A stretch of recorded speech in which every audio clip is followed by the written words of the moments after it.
Natuna kembali panas, Amerika ternyata bangun pusat pelatihan militer.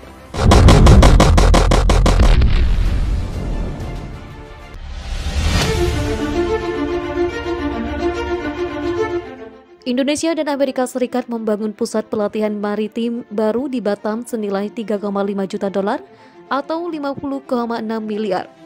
Menurut Badan Keamanan Maritim Indonesia, Duta Besar Amerika Serikat untuk Indonesia, Sung Kim, mengatakan pusat maritim akan menjadi bagian dari upaya berkelanjutan antara kedua negara untuk meningkatkan keamanan di kawasan Laut Cina Selatan.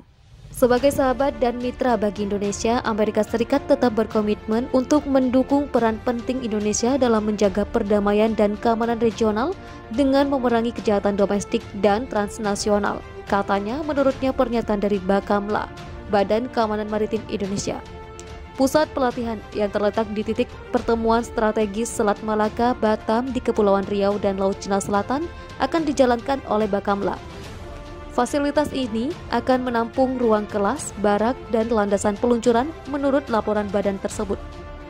Kolaborasi Amerika Serikat dengan Indonesia sebagai negara kepulauan terbesar di dunia ini terjadi di tengah meningkatnya ketegangan di Laut Cina Selatan. Amerika Serikat kecam meningkatnya penerbangan militer Cina di Laut Cina Selatan, Filipina sebelumnya, setelah memprotes kehadiran ratusan kapal Cina di Kepulauan Spratly Mei ini.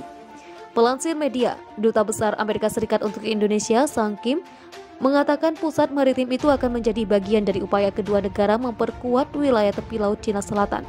Sebagai teman dan mitra Indonesia, Amerika Serikat tetap berkomitmen mendukung peran penting Indonesia mempertahankan perdamaian dan keamanan regional dengan melawan kejahatan lokal dan transnasional, ujar Sung dikutip dari Bakamla.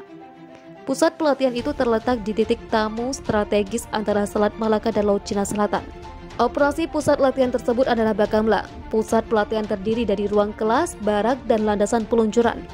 Kolaborasi Amerika Serikat dengan Indonesia datang di tengah ketegangan di Laut Cina Selatan. Diberitakan bukan dengan jet tempur canggih apalagi kapal induk canggih. Rupanya jika ingin kalahkan Cina, Amerika harus kerahkan kapal selam. Ini alasan kapal selam bagi cocok untuk lawan Cina. Filipina juga diketahui baru-baru saja memprotes kehadiran ratusan kapal Cina di Pulau Spratly April lalu.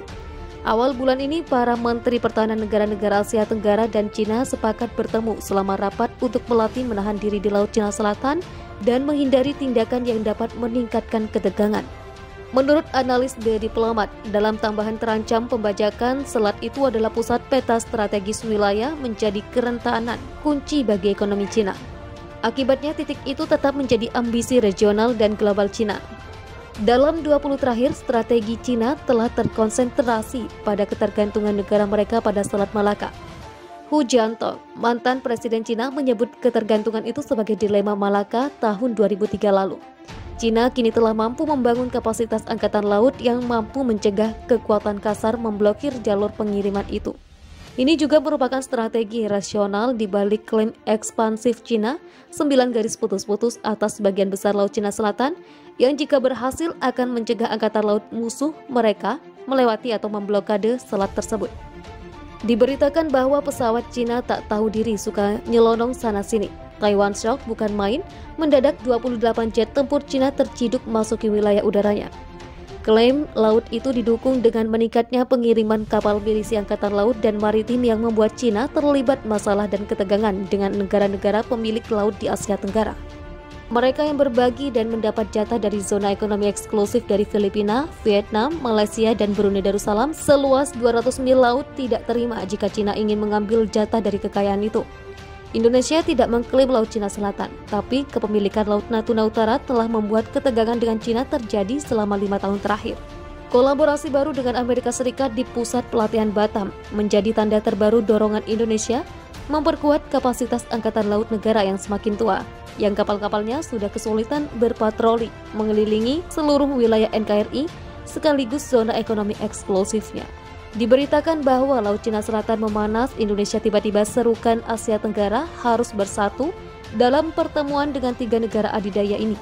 Setelah upacara pengesahan pusat pelatihan tersebut, Bakamla mengadakan workshop virtual bersama Coast Guard Amerika Serikat fokus pada keamanan maritim. Awal bulan ini, perusahaan kapal Italia Fincantieri umumkan jika telah tercapai kesepakatan dengan pemerintahan Indonesia menyuplai 6 kapal frigat segala guna frame dan 2 kapal frigat kelas Mistral bekas. Kesepakatan Italia itu mengikuti kesepakatan Indonesia dengan Jepang yang memperbolehkan transfer peralatan militer dan teknologi Jepang ke pasukan bersenjata Indonesia. Tahu lebih dalam soal kapal apokaliptik, kendaraan yang akan dipakai pimpinan Amerika Serikat saat kiamat datang. Isinya super canggih hingga dijuluki Gedung Putih Terapung. Diketahui negara adidaya Amerika Serikat tidak main-main dalam mempersiapkan senjata militernya. Sampai-sampai pihaknya sudah menyiapkan kendaraan khusus untuk pemimpinnya saat hari kehancuran dunia datang. Tentu saja bukan kendaraan sembarangan, sejumlah fasilitas tempur memadai pun ada di dalamnya. Lalu bagaimana sebenarnya skenario Amerika untuk menyelamatkan pemimpinnya saat kehancuran melanda dunia? Dikutip Tribun Timur dari Grid ID, menurut 24h.conf.vn pada Rabu 24 Februari 2021, pertanyaan ini sebenarnya pernah dijawab oleh Amerika dengan kapal apokaliptik yang pertama kali muncul tahun 1962. Sebelum pesawat apokaliptik digunakan pada tahun 1974, ternyata sebelumnya Amerika menggunakan kapal perang. Kapal perang tersebut konon bisa melindungi Amerika Serikat dari serangan nuklir sekalipun.